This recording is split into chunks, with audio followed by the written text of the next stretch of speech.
আমি একটা কথা বলি, আমি ভারতবর্ষের নাগরিক হয়ে পূর্ব মেদিনীপুরের আমি মানে বহিরাগত নয়, আমার এই মাটিতে জন্ম।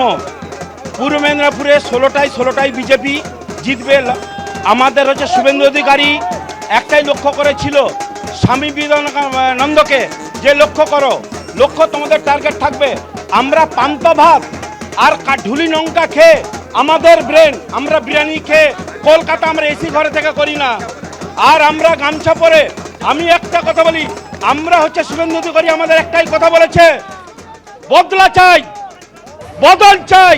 নরেন্দ্র মোদী করে বলেছে কি 9 তারিখ নতুন মুখ্যমন্ত্রী শপথ নেবেন এরকমই তথ্য সামনে আসে। তবে এখন কিন্তু ছবিটা একেবারে গেরুয়া আবিরে পরিপূর্ণ। আমরা সেই তমলুকে চলে যাব, আমাদের প্রতিনিধি সন্দীপ সরকার রয়েছেন। উচ্ছ্বাসের ছবিটা সন্দীপ।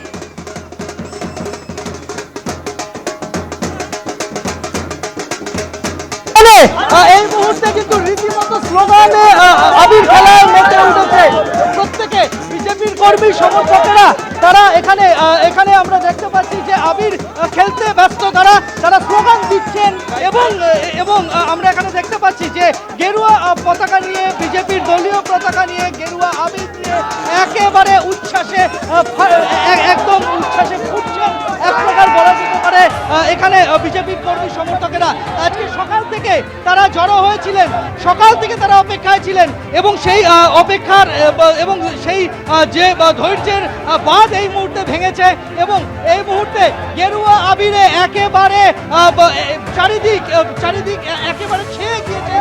আমরা দেখতে পাচ্ছি এখানে বিজেপির কর্মী সমর্থকেরা তারা এখানে আবির খেলায় মতো, কোথাও এখানে ঢাক বাজছে, কোথাও কাসর বাজছে, রীতিমতো উচ্ছ্বসিত এই মুহূর্তে বিজেপির কর্মী সমর্থকেরা।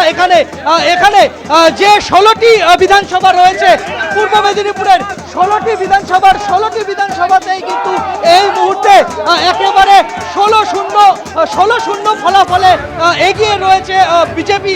ফলে সেই জায়গায় দাঁড়িয়ে রীতিমতো উচ্ছ্বাস, রীতিমতো বাঁধ ভাঙা আনন্দে মেতেছেন বিজেপির কর্মী সমর্থকেরা।